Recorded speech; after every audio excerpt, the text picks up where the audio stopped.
de uma valorosa militante do nosso partido, que traz consigo toda uma percepção do que é a política, de como exercer na política a arte do fazer.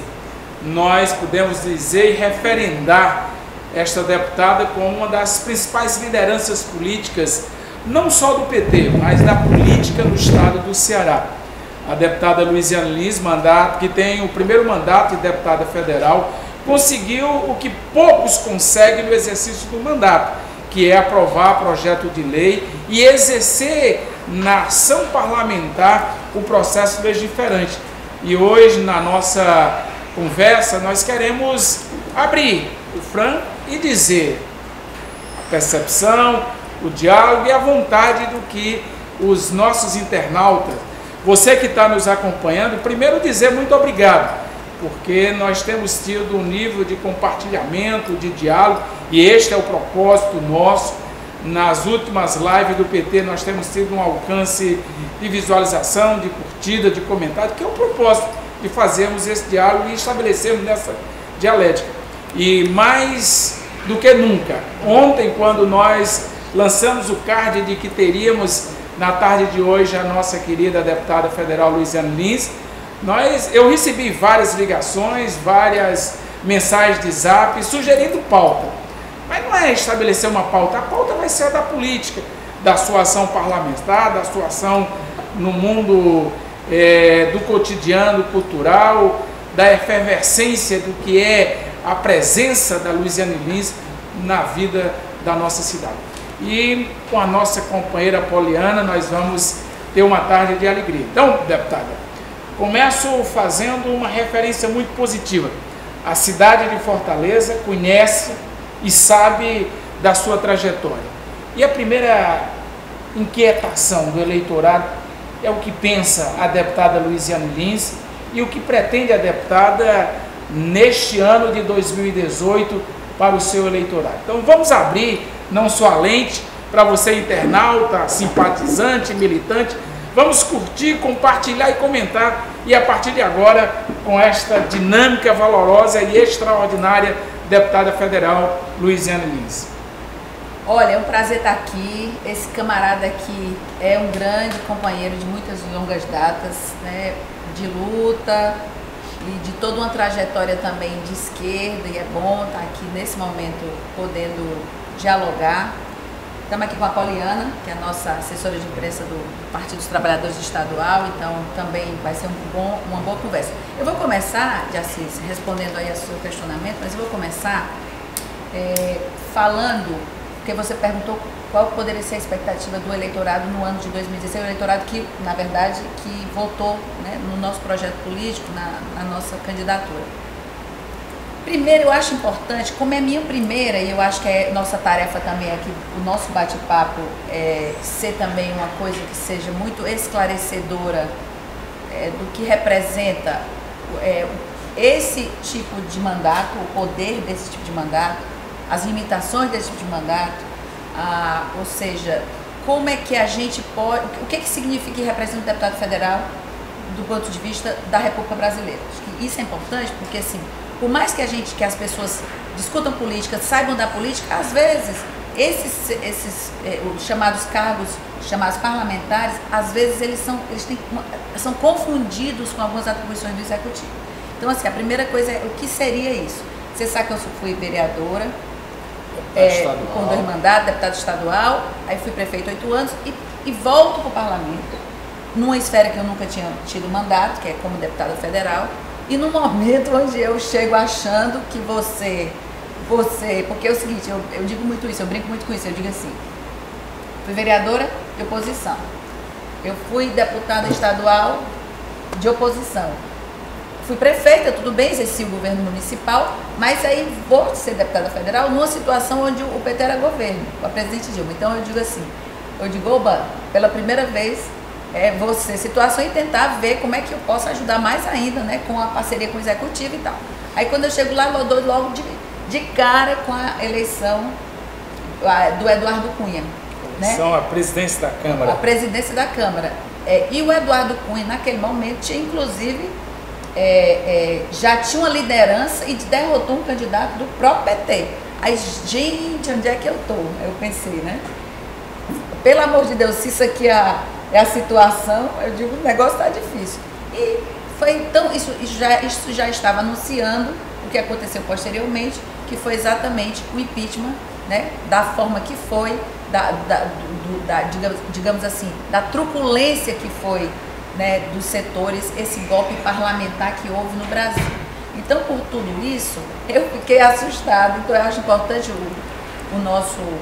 as pessoas que acompanham o nosso mandato, as pessoas que gostam do nosso projeto, que acompanham as nossas posições, acompanham nossa trajetória no PT, essa coisa toda, eu acho importante saber que o parlamentar, de qualquer esfera, municipal, estadual, federal, ele tem 3 funções fundamentais, que são, é legislar, ou seja, propor leis. E nós temos muito orgulho, porque nós tivemos já mais de 10 projetos, depois ele vai poder, vocês vai dar tempo de falar, porque eu acho mais importante essas questões, a gente pode citar os projetos que nós fizemos que estão aí, e que a gente quer, inclusive, que o PT divulgue. Esse tipo, são projetos muito importantes e que tive a alegria de ter já 2 projetos aprovados na Câmara Federal. Um já indefinido no Senado e o outro que foi para o Senado agora. Então, assim, isso aí é uma coisa muito boa e inédita, porque, por exemplo, a nossa companheira Maria do Rosário, que é uma brilhante parlamentar, ela estava muito feliz, ela aprovou um projeto relativo à questão da exploração infanto-juvenil e da punição em relação a esse tipo de crime. E uma coisa interessante, eu perguntei, Rosário, quanto tempo tu esperou por esse projeto? Ela estava muito emocionada, estava muito feliz. Ela disse, 16 anos. Eu apresentei 16 anos atrás. Por isso eu fiz essa referência, né? Uma atuação parlamentar num processo tão complexo como é a aprovação de um projeto de lei, e a senhora já conseguir emplacar 2. Isso é muito positivo. Eu fico feliz, porque isso é uma das funções. Outra função, representar. Toda vida que tem demanda, que tem pessoas organizadas, que tem grupos que estão sendo oprimidos de alguma forma, ou grupos que estão sofrendo injustiça de alguma forma, e chegam no mandato, o nosso mandato faz o que a gente chama dessa segunda função do parlamentar, que é a representação, é a mediação da demanda, é a mediação das pessoas em relação às autoridades responsáveis pela questão, que é uma segunda tarefa do parlamentar. E que nós, a bancada do PT, eu, Zé Ayrton, o companheiro José Guimarães, a gente sempre está atento a essas demandas. Então, assim, sempre estamos fazendo esse tipo de coisa, e porque independente do governo ser golpista, ser safado ou coisa desse tipo, e corrupto, a gente sabe que mas independente disso, são eles as autoridades que recebem dinheiro para resolver os problemas. Então, a gente tem que ter também a cobrança, fazer um ofício, ter inclusive audiências, ou o que seja, que são representar. E a outra função é a função inerente do parlamento, que é o parlar, né? E antes disso, quer dizer, na verdade, não a terceira, digamos assim, que a terceira ainda vou colocar do ponto de vista constitucional, é a fiscalização. Do ponto de vista, que é exatamente você representar, você legislar e você fiscalizar. Fiscalizar quem? O poder da qual você é parlamentar. Se for o município é do prefeito, se for o deputado estadual do governador, e o deputado federal do presidente da República. Então, isso é importante. São essas 3 funções constitucionais: fiscalizar, perguntar por que o orçamento foi para não sei quanto, e por que foi diminuído o orçamento do Banco do Brasil, não sei de quê, como o governo Temer está desmontando tudo, e o primeiro corte do desmonte é o orçamento. Verdade. Onde setores estratégicos, setor de combate à corrupção, setores diretamente ligados às políticas sociais, setores da tecnologia, da ciência e tecnologia. As universidades, nós vamos falar daqui a pouco. Exatamente, né? Que foi um corte brutal. Então, assim, isso tudo, assim, o parlamentar pode tomar satisfação. Agora, como a gente é minoria, infelizmente o governo golpista tem maioria parlamentar, a gente esperneia, faz o nosso papel, mas você não tem como incidir diretamente sobre o executivo. O parlamentar tem essas funções. E a função, digamos assim, eminente do parlamento, que é o parlar, que é você ter tribuna para você denunciar as coisas, seja nas comissões, seja no plenário. Agora, agora eu vou finalizar, pelo menos esse preâmbulo assim. Então, o que eu acho que os que acompanham o nosso mandato, que votaram, acreditaram na gente, é que a gente tem essas funções lá. Porque como eu fui prefeito 8 anos, muita gente acha, às vezes, quando encontro e tal, que ainda as prerrogativas são as mesmas. que o que você pode fazer é a mesma coisa que você fazia quando você tinha uma prefeitura, ou seja, uma estrutura de poder municipal que podia atender às demandas, que é diferente de você estar como deputada federal, você está em Brasília, sendo mais um dos 500, no caso mais um dos 513 deputados que compõem aquela Câmara. Então a gente é muito limitado as nossas possibilidades, do ponto de vista, assim, das vezes da demanda que as pessoas podem, mas tem muita coisa para fazer. Por exemplo, Jacir disse aprovar vários projetos de lei, aliás, 2 projetos de lei, e apresentar vários projetos de lei no primeiro ano de mandato, porque assim, gente, tu imagina, os anos de república, todo mundo já legislou sobre tudo. O problema do Brasil hoje não é falta de lei, é outro tipo de coisa, mas assim, mesmo assim a gente está tentando aprimorar as que tem. Como tem um debate aí da gente atualizar, digamos assim, sobre a conjuntura atual, a Lei Maria da Penha, né? E outras coisas mais. Mas isso que eu acho que é importante dizer, que esperem que eu continue fazendo da melhor forma que eu posso essas funções que me são colocadas como deputada federal. Então isso aí eu acho que é a primeira coisa que eu preciso lhe dizer. Então, esperem que a gente continue com a mesma garra e esperem que a gente esteja envolvido diretamente, como nós já temos aí um calendário de atividades, na defesa do presidente Lula, que nós estamos preparando todo um processo de mobilização e de resistência até lá, no dia 24 de janeiro, onde nós vamos exigir, né, digamos assim, nas ruas, numa manifestação pacífica, do jeito que constitucionalmente nós podemos fazer, isso é constitucional, o direito de se manifestar, nós vamos nos juntar a outras pessoas e nós vamos até lá fazer várias atividades de defesa do presidente Lula, e o Jacir, que vai comandar, como presidente do PT estadual, vai comandar esse processo, mas a gente já pede aí que todos Vou aproveitar, dar uma canja aqui, viu, deputada? Dia 4 nós começamos o calendário do ano de 2018, a bancada estadual, o nosso senador com o Diretório Municipal de Fortaleza, para organizarmos o dia 24 no estado do Ceará. E no dia 8, na segunda-feira, 8 de janeiro, nós iremos organizar, junto com os presidentes de diretórios municipais, os prefeitos, as prefeitas, as vereadoras e os vereadores, o conjunto dos nossos atores para prepararmos, em nível de estado do Ceará, a mobilização do dia 24 e todo o calendário de mobilização. Bom, mas 2018, o que espera o eleitorado e o que pensa essa extraordinária deputada na política do estado do Ceará? Bom, aí é mais complexo, você sabe, você inclusive administra o nosso partido e você politicamente é quem vai nos liderar nesse processo. Claramente falando, todo mundo sabe que eu também não tenho papas na língua, como se diz, você sabe que eu digo que eu penso, você me conhece de muito tempo, eu também sou como você, uma pessoa que fala as verdades, a gente às vezes até é incompreendido, eu pago um preço alto por isso, mas eu falo o que eu penso. E como eu já tenho falado da imprensa, porque a imprensa tem me procurado muito em relação a isso, né, eu gostaria de também externar. O que eu penso? Eu estou falando do mandato de deputado federal porque, de fato, nós temos algumas perspectivas que vai depender da conjuntura e das decisões que o nosso partido vai tomar. Então, assim, por exemplo, a candidatura a deputada federal, caso se eu seja candidata, eu confirme digamos assim, ser candidata a deputada federal novamente, né, é isso aí que eu falei antes. No caso, você sabe que eu estou acompanhando no PT também uma discussão sobre a questão do Senado Federal e da composição da nossa chapa. Na verdade, é do Senado Federal, por quê?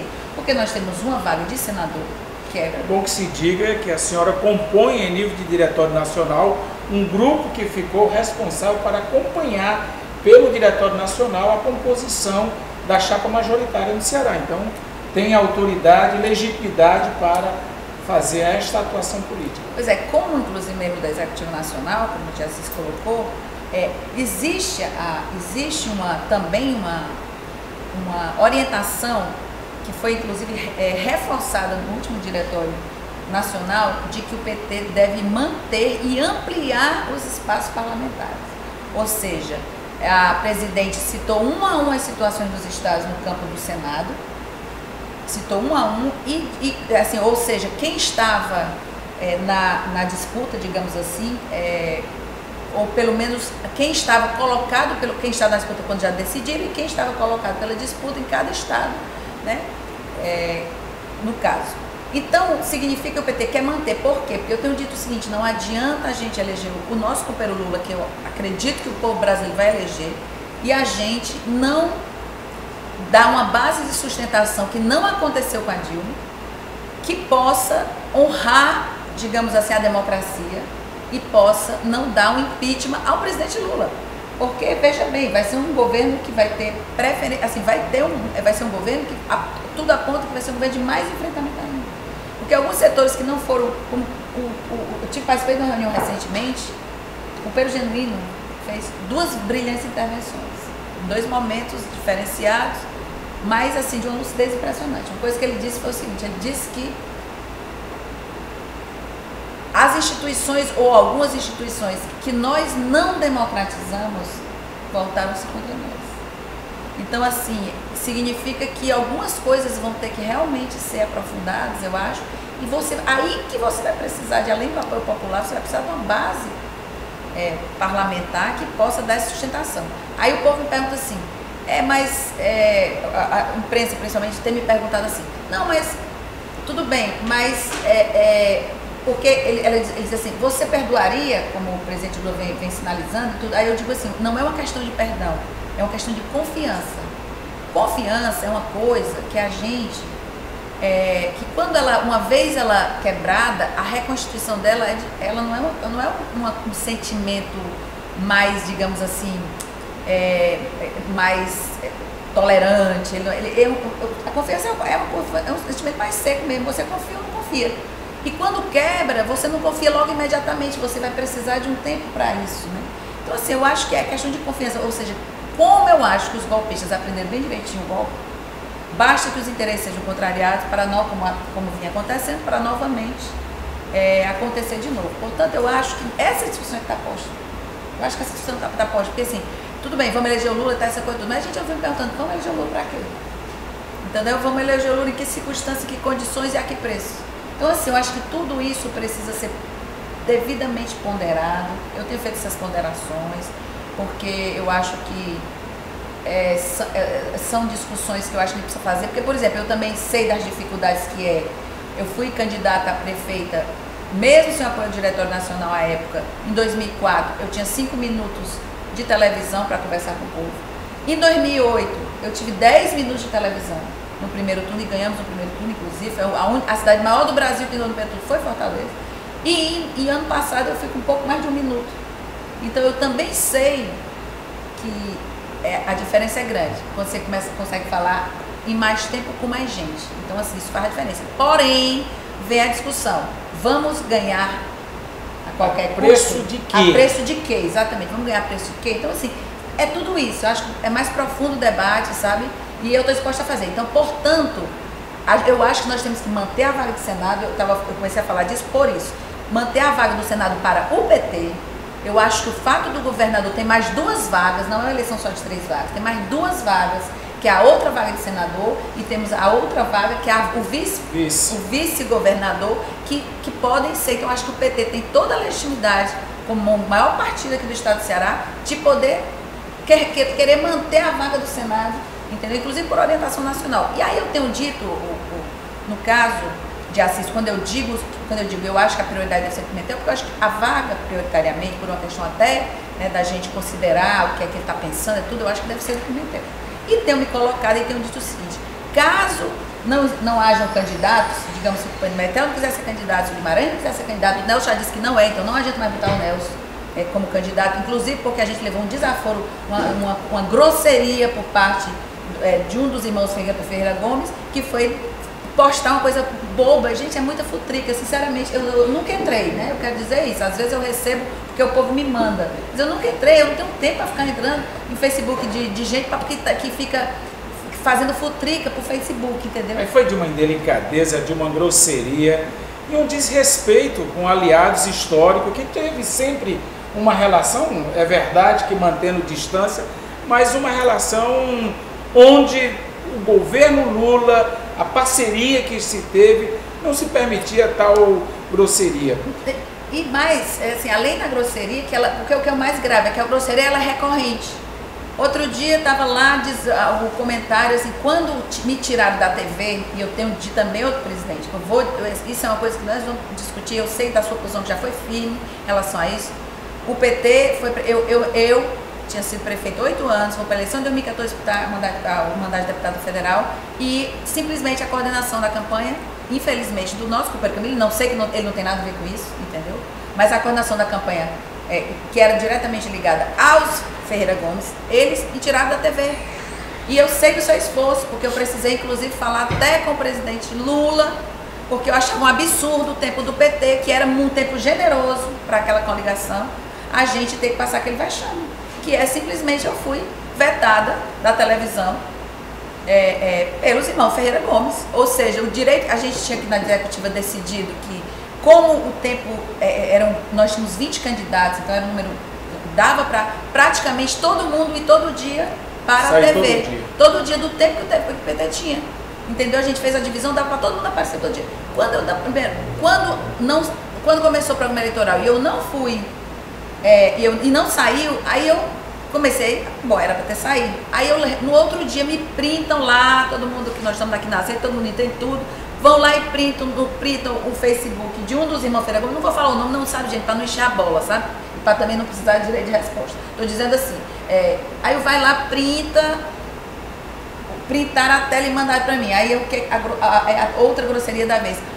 Mais ou menos assim, né? Que eu nem presto atenção, sinceramente. É só porque isso aí é irritante, porque é agressivo, é grosseiro, é indelicado, e principalmente porque eles, por não reconhecimento do que representa o PT e o que representou o PT, para inclusive o projeto que eles estavam querendo, enfim. Mas chega lá e diz assim, queria aparecer no primeiro dia de TV, mais ou menos uma coisa assim, no primeiro dia de TV eu também queria, mas não vai não. Gente, isso aí é demais. É de uma infantilidade, eu diria de uma imbecilidade, que nós precisamos começar a repercutir e redimensionar algumas coisas, como por exemplo, fala, não vai ter, mas usaram o tempo de TV, usaram do PT, dos votos do PT para eleger 2, 3 deputados na coligação, e que nós perdemos da nossa chapa. São estes fatos que nos levam a ter um reposicionamento. Entendemos que o candidato será do PT, o governador Camilo Santana, mas nós, na tática eleitoral, vamos posicionar muito bem os interesses do PT. Vamos posicionar muito bem os interesses da nossa bancada. Então, deputado, esse debate ele será feito com toda a responsabilidade, guardando o bom senso, mas preservando os interesses do PT. Da bancada, eu acho, dos interesses do povo do Ceará, porque, minha gente, vamos sabe quantos deputados o nosso candidato a governador, Camilo Santana, que foi candidato do PT, que era o candidato do PT, o PT era o nosso partido que é o nosso partido, e era o nosso partido que estava comandando o processo, o projeto, pelo menos do Camilo governador, né? Ou pelo menos deveria ser. Aí o PT elege 2 deputados estaduais e o PROS, que era o partido, na época dos Ferreira Gomes, elege 12 deputados estaduais. Como é que essa conta, como é que se entende essa conta na política? Por isso eu quero dizer que, inclusive para que o PT possa se expressar melhor, possa e tal, vou defender, vou dizer aqui publicamente, estou na frente do presidente, mas ele vai me ouvir falando isso brevemente no diretório. Eu sou favorável que a gente construa uma chapa forte e que o PT saia só para candidaturas proporcionais para deputado estadual e deputado federal. Porque eu acho que aí a gente vai buscar o nosso tamanho, nós vamos, sabe, a gente não vai precisar, porque assim, de 12 para 2, gente, a diferença é muito grande. E quando o candidato a governador era o nosso companheiro Camilo Santana do PT. Então eu acho que alguma coisa foi errada naquela eleição que a gente não vai deixar que aconteça. Viu, deputada, naquele momento eu me arrependo imensamente. Na política não tem arrependimento, tem análise para você reposicionar. Mas naquele momento nós tínhamos 3 companheiros que tinham dados, que faziam balanço, reflexões, e uma tese prevaleceu. Eu lembro como se fosse hoje o deputado Elmano de Freitas dizendo: esta tese vai nos levar para perdermos assento na Assembleia Legislativa. Infelizmente a tese prevaleceu e nós acabamos não tendo mais os números e a matemática. Nós vamos observar e as composições nós vamos fazer. Mas deixa eu dar um pouco de lenha na fogueira, porque está precisando. Vamos curtir, vamos comentar. Agora eu quero os comentários e os compartilhamentos. Deputada, a senhora teve 2 dias, assistiu, ouviu e presenciou a fala do Lula, da Dilma, de grandes dirigentes do Diretório Nacional. E lá nós podemos perceber que aqueles que defendem o Lulinha, paz e amor, seja para a campanha, seja para o governo, está bem distante da realidade concreta e política. Como é que a senhora faz esse balanço dos que acham que nós vamos ter aliança, coligação, que vai ser tudo de beijinho, beijinho, abraço, abraço, e que somente o legado do Lula vai resolver a próxima safra de políticas para o país? Como é que a senhora analisa isso? Olha, eu quero dizer que eu estou na linha hard do presidente em relação à avaliação conjuntural. A vida é dura, não está fácil não, porque o próprio Lula, você sabe que nós temos uma proximidade grande com ele e tudo, né? A gente, pelo dia a dia das nossas tarefas como dirigente político, você sabe que o Lula, quem conhece o Lula, e principalmente eu conheço o Lula pessoalmente, eu conheço o Lula desde os 19 anos, e desde os 18, quando eu entrei na universidade, eu conhecia, né, ele como a figura política que ele era, mas pessoalmente eu conheço com 19 anos. Foi exatamente o período que eu me filio posteriormente, logo em seguida, ao PT. Então, assim... Não vamos fazer conta de matemática não, não tá? vamos Não precisa estar pegando lápis para dimensionar com a idade não, que ela é muito jovem, bonita. Bom, vai, deputada. Mas enfim, afinal de contas, a juventude, né, é uma vida toda, né? Ainda mais, cada vez mais. Mas deixa eu lhe dizer, eu acho que nesse momento, quem conhece o Lula, queria expressar isso, sabe como ele é um ser amoroso. É uma pessoa dura, assim, no sentido de liderança, ele sabe o que ele quer, ele sabe dar direção, essa coisa toda, mas ele é um ser amoroso, né? Eu até disse numa última reunião agora, que teve, que eu fui convidada pela Secretaria de Desenvolvimento Econômico, eu estou com a tarefa de organizar, como membro da Executiva Nacional, e como eu coordenei aqui um ANAC na Prefeitura, que foi sucesso total, a Secretaria de Desenvolvimento Econômico, dirigida pelo companheiro José de Freitas, e companheiro Meneleu e outros, né, que compunham a equipe, como Marinaldo e outros, que eu não vou lembrar, não quero fazer injustiça. Mas a nossa secretaria, dos 8 anos que nós ficamos no governo, ela, a partir do 2º ano, ela foi campeã de emprego no Nordeste, e ela foi a terceira, às vezes variava um mês para a quarta, mas voltava para a terceira de novo, de criação de empregos formais no Brasil. Portanto, eu sei do que eu estou falando, e a equipe fez uma coisa assim muito, muito interessante do ponto de vista da criação de emprego. A gente só ficava atrás de São Paulo e Rio de Janeiro. Então, assim, posso, digamos assim, tocar o assunto, é o que eu estou fazendo. Para dizer que fui para uma reunião de economista com o Lula do PT, foi o dia todo, na semana passada na Fundação Perseu Abramo, foi lá que eu encontrei o Genuíno, como lhe falei há pouco,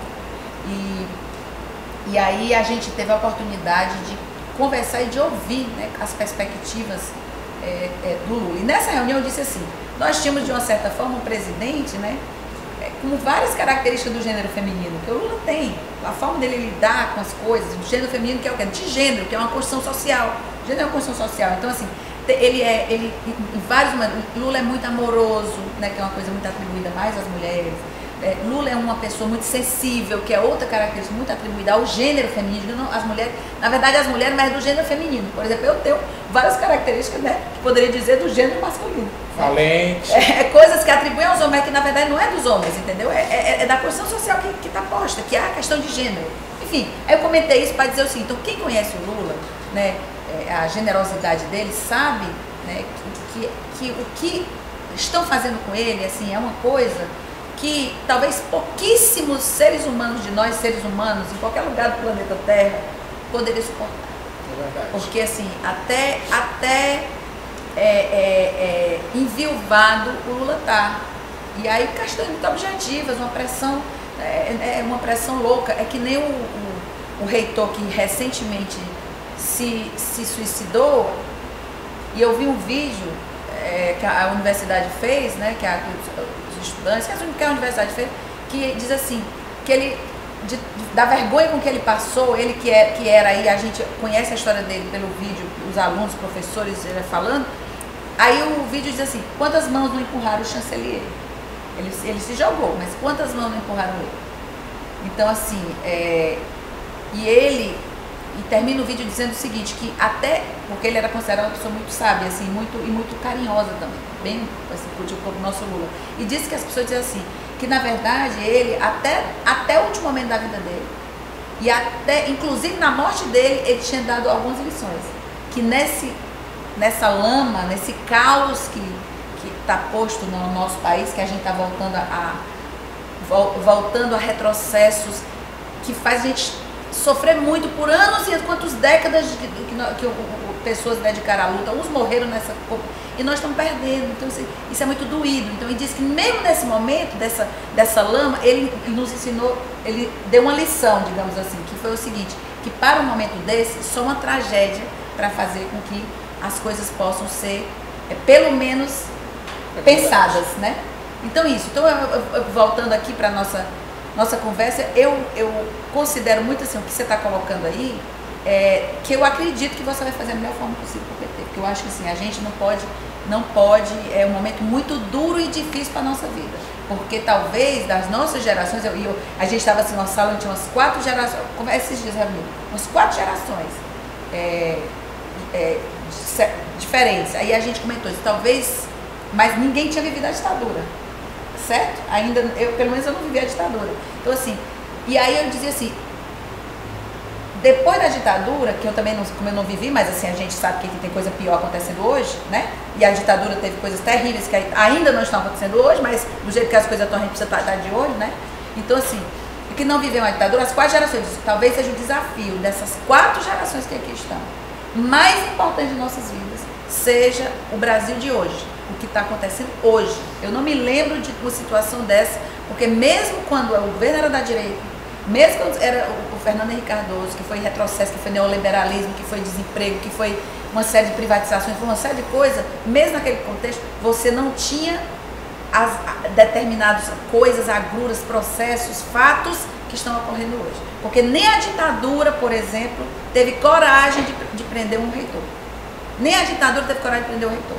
O que a gente já estava, na segunda operação contra reitores aqui, um que se matou porque foi covardemente preso sem ter culpa nenhuma, foi levado coercitivamente perante a comunidade universitária, foi proibido de entrar na universidade, ficou preso lá, saiu, não teve outro. Quando, agora pode soltar, foi investigado e tudo. Quando ele, a primeira oportunidade que ele teve, ele suicidou-se no shopping lá, porque subiu e porque não aguentou a vergonha. Então, o que esse homem tem passado, o nosso companheiro Lula, é realmente de alguém que é um gigante, que é um líder, que sabe, como diz no diretor nacional, olha gente, eu quero dizer para vocês aqui que eu moro há 20 anos na mesma casa, e assim, e que pode ter certeza que o que me move não é nada disso, o que me move é o povo, e é com ele que eu me alimento, e eu não vou sair da rua porque nós vamos continuar conversando com o povo. Então, o Lula, gente, tem que tirar o chapéu, porque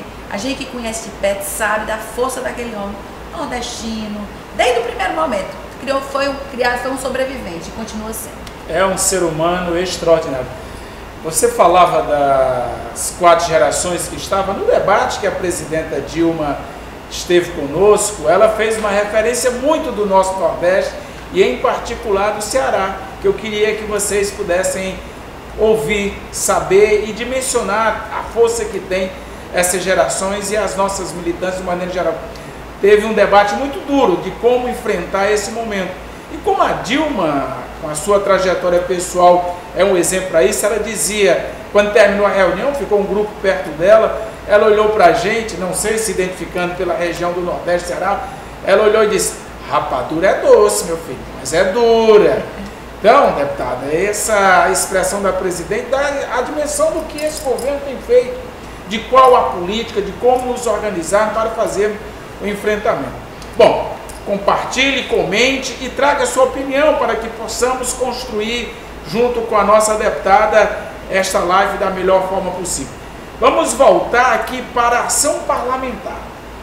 A senhora é professora universitária, que tem uma atuação muito forte na comunicação, apresentou um projeto de lei que foi para regulamentar o estado de comunicação. Esta é a construção de um caminho para se ter uma vacina para impedir que os mecanismos que hoje estão na mão de toda e qualquer natureza de pessoa que não tem, a grande maioria, formação acadêmica, possa estar ocupando um caminho de termos jornalista realmente na função que deve estar?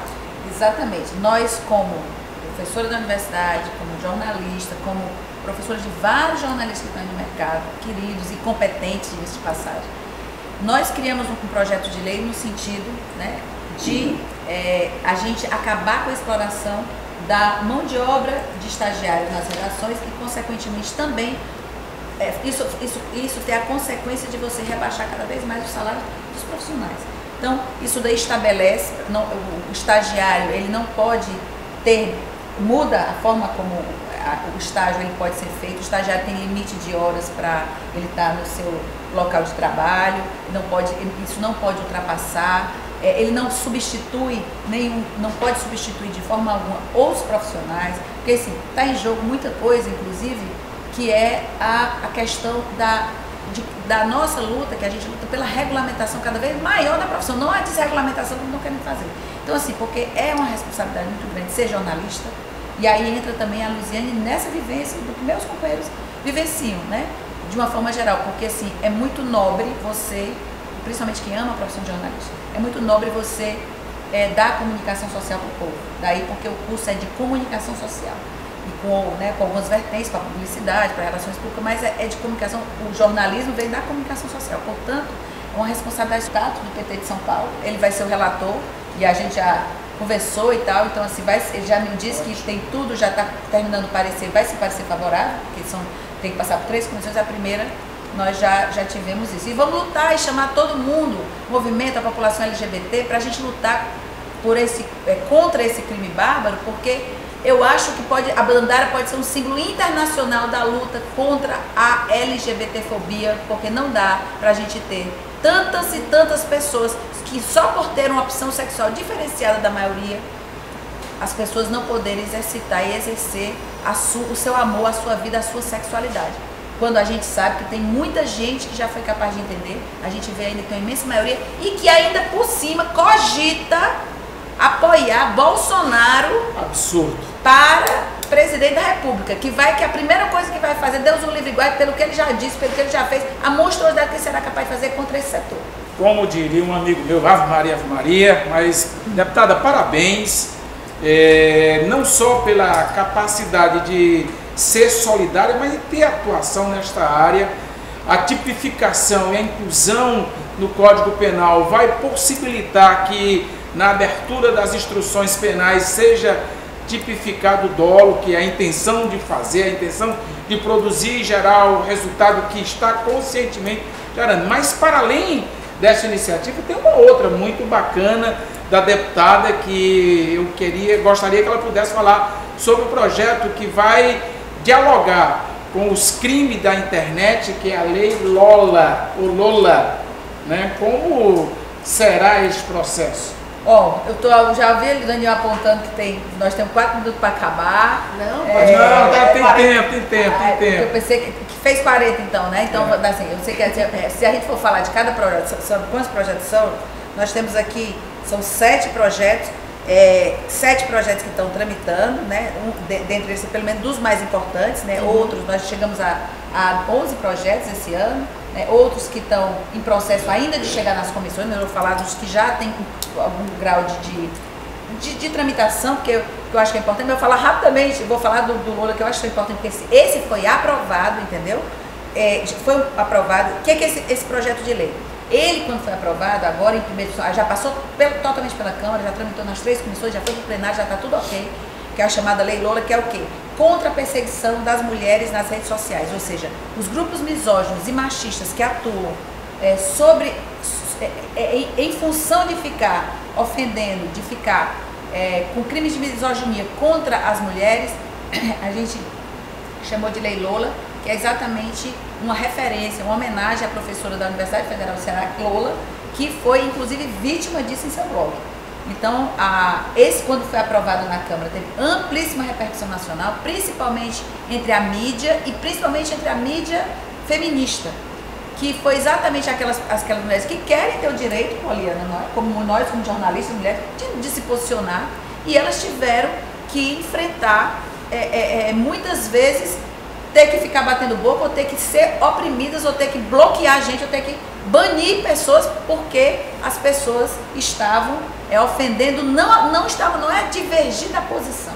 As pessoas estavam fazendo ofensas ligadas diretamente ao machismo e à misoginia. Então, a Lei Lola para nós foi show de bola, e eu estou vendo aqui que ela já está no Senado Federal, né, foi aprovada na Câmara, foi no dia 7 de setembro, mas assim, 17 de setembro, então ele está indo agora para o Senado Federal poder já dar o seu despacho. Vamos ficar torcendo, né, de 7 de setembro para cá, ver o que é que o Senado fez, ou se andou nas comissões do Senado, porque depois, né, no final, a Câmara tem que aprovar. Deputada, outro projeto seu aprovado foi do Antônio Conselheiro, Herói da Pátria, né? Ele fala exatamente sobre o quê? Gostaria que também explicasse um pouquinho. É o seguinte, a gente ficou, primeiro assim, nós temos que entender quem foi exatamente o Antônio Conselheiro, né? É uma história que pouco se contou neste momento que nós estamos completando, né, 120 anos da chamada Guerra de Canudos, né? 120 anos desse momento histórico que aconteceu no sertão nordestino e que teve Antônio Conselheiro como seu principal protagonista. Dentre as coisas, inclusive, que nos surpreende é porque foi a primeira tentativa, digamos assim, que se tem registro aqui, pelo menos no nosso Nordeste, da criação de um lugar onde as pessoas pudessem viver com esperança, e que as coisas eram partilhadas, eram divididas, enfim, e que criando um movimento de solidariedade e de força que começou a incomodar as elites na época, as elites que começaram a se incomodar com o Antônio Conselheiro e tentaram, e foi engraçado, foi essa coesão, essa força, começou a juntar a população pobre, miserável, oprimida de todo canto, para constituir o acampamento, esse momento, né, daquela vida na comunidade, que várias vezes os militares, o exército tentou acabar várias vezes e não conseguia, porque o povo estava tão... É claro que insistentemente, um dia eles conseguiram, e mataram muita gente e tal, então assim, e o Antônio Conselheiro então foi alguém que naquele momento no sertão nordestino nos deu uma luz muito importante sobre a vida, sobre a liberdade, sobre a igualdade, né? Porque naquele momento ele já se posicionava como uma pessoa que já pregava, digamos, a igualdade social. Bom, você pode compartilhar, pode curtir, mas comente. Nós estamos hoje com esta figura que é emblemática, que é símbolo da nossa cidade, mas que é um patrimônio do nosso partido e que a militância tem uma grande referência pela sua capacidade de dialogar, de se expressar e de dizer sempre o que pensa.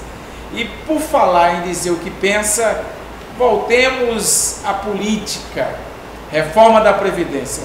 Esses dias o secretário... Como eu sei que a gente vai falar agora da reforma da Previdência, eu vou só dizer o seguinte: acompanhe, porque assim, são vários projetos de lei, esses, digamos assim, são os que merecem nesse momento mais destaque, porque foram aprovados, e o outro porque fala diretamente com essa questão dos estagiários, dos jornalistas, mas tem muitos outros projetos, você pode acompanhar na nossa página. Nós temos uma página no Facebook, né, que é exatamente a página Luiziane Liz. Vá lá, curta a página e lê, porque outro dia foi engraçado, entrou, acho que um internauta, eu acho que quando a gente fez um pronunciamento, alguma coisa assim, na internet, alguém lá embaixo fez um comentário agressivo, assim, tipo assim: sim, deputado Luiz Eli, o que você tem feito em Brasília? Aí a gente disse, vamos dizer só algumas coisas, mas assim, você entra aqui nesse link que você vai ter acesso quantos projetos de lei você aproveitou? Você vai ter acesso a todos os projetos de lei. Então eu peço que você vá lá, que se você tem interesse, se você quer acompanhar, se você quer torcer, se você quer criticar, vai lá, criticar em alto nível, criticar para que a gente troque ideia, né? Eu acho que é essa que vale, né? As mídias sociais têm que ser usadas para isso, para interagir ideia, pensamento, né? Enfim. Então vá lá e curta a página e veja os projetos, tem muita coisa boa, e a gente sabe que está tudo difícil aprovar na Câmara, mas se a gente tiver aí uma boa torcida, pode ser que os dias vão melhorar, que eu acredito, eu sou uma otimista de carteirinha, e aí a gente vai poder imaginar que esses bons projetos serão aprovados, também projetos na Câmara Federal. Então vamos para... A gente vai colocar o link aqui abaixo da fanpage da deputada, para você quiser acessar, acompanhar, ficar ligado também na página da deputada Luiziane. Perfeito, obrigadíssima. Bom, reforma da Previdência. O Temer tirou de pauta no final desse ano colocou toda a artilharia, agora inclusive utilizando os bancos públicos, ameaçando os governadores. O Carlos Marum foi de uma estupidez, dizendo com todas as letras: quero reciprocidade. O que é que a deputada pode referendar e trazer para este período a luta na defesa dos trabalhadores e contra a reforma da Previdência? Bom, por uma questão muito de estar perto desse debate, eu acabei participando como membro efetivo da comissão, né, a parte do PT, digamos assim, na comissão da reforma da Previdência. E tive a oportunidade de ver os debates de perto, poder ouvir economistas, poder ouvir movimento social, poder ouvir sindicalistas, poder ouvir trabalhadores de uma forma geral, que, no caso, pudessem colaborar ao mesmo tempo ou fazer o contradito, no caso, quando era do governo. E assim, de Assis, eu vou lhe dizer, talvez seja o pior crime praticado contra a nação brasileira nos últimos 50 anos, seja essa reforma da Previdência. Porque, na verdade, ela brinca com a vida das pessoas.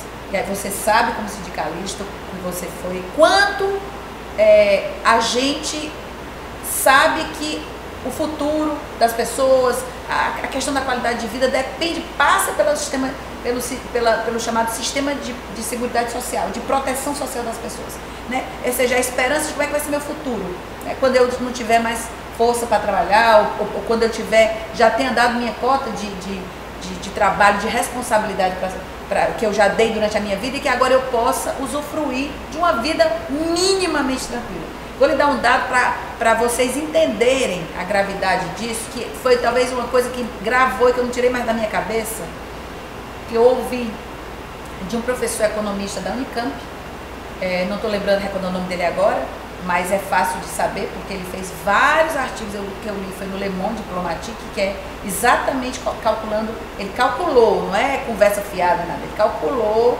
os riscos e tal da reforma, botou números, etc e tal, assim, trabalho fora de série. Ele diz o seguinte: hoje no Brasil, nós temos mais de 90% da população acima de 65 anos, né?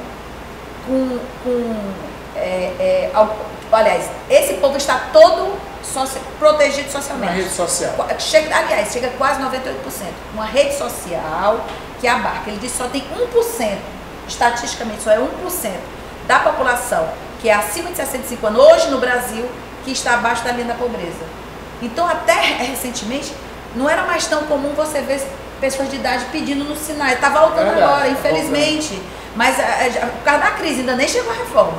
Então, assim, menos de 1%, ele disse. Então, tu imagina que você tinha uma rede de quase 99%, de quase 99%, que estão protegidos, que não são miseráveis e que estão tendo uma condição de vida, principalmente depois do aumento do salário mínimo, corrigido acima da inflação durante o governo Dilma, que passou a ter o poder aquisitivo real. As pessoas podem estar vivendo com dignidade.